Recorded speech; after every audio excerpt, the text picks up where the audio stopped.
Sama na ako ni Satanas, likas na akong mayabang at mapagmalaki. Nalaso ni Satanas ang isipan ko, gusto ko mang mahalin ang Diyos. Nagkukulang ako, nagkukulang ako.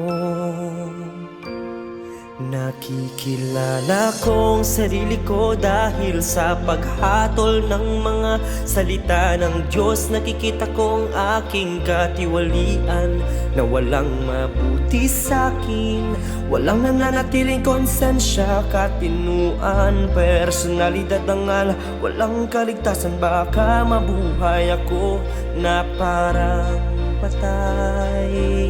Sumusong ang Diyos sa malaking panganib para gumawa at iligtas tayo. Gamit ang kanyang mga salita para hatulan at kastiguhin. Subukan at pinuhin tayo, baguhin ang ating tiwaling kaluluwa, nang magkaroon ng halaga ang ating buhay. Pagdurusahan ko lahat ng dapat pagdusahan, iaalay ang aking huling debosyon.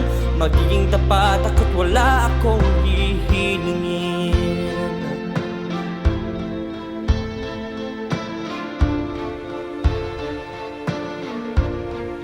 Pinagpala ako, itinataas ako ng Diyos para magawa ang aking tungkulin. Subalit walang ingat ang ugali ko sa Kanya.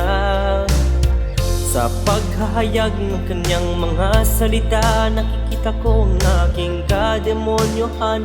At mas kinamumuhian ko ang aking malalim na katiwalian.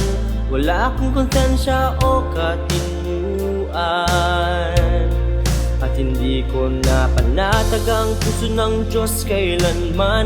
Pero paulit-ulit na nagpapakita ng awa ang Diyos sa akin at ginagawa ang lahat para iligtas ako. Sumusong ang Diyos sa malaking panganib para gumawa at iligtas tayo. Gamit ang kanyang mga salita para hatulan at kastiguhin. Subukan at pinuhin tayo, baguhin ang ating tiwaling kaluluwa, nang magkaroon ng halaga ang ating buhay. Pagdurusahan ko lahat ng dapat pagdusahan, iaalay ang aking huling debosyon. Magiging tapat ako't wala akong hihilingin.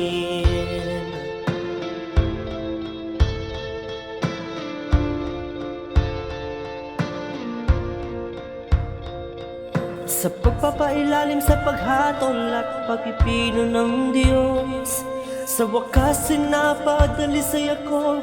Nakita ko na kung gaano kadakila at katotoo ang pagliligtas ng Diyos. Dahil sa malaking pasensya ng Diyos, maaari ko rin siyang mahalin. Pero huli na ang lahat, napakalaki na ng utang ko. Sumusong ang Diyos sa malaking panganib para gumawa at iligtas tayo.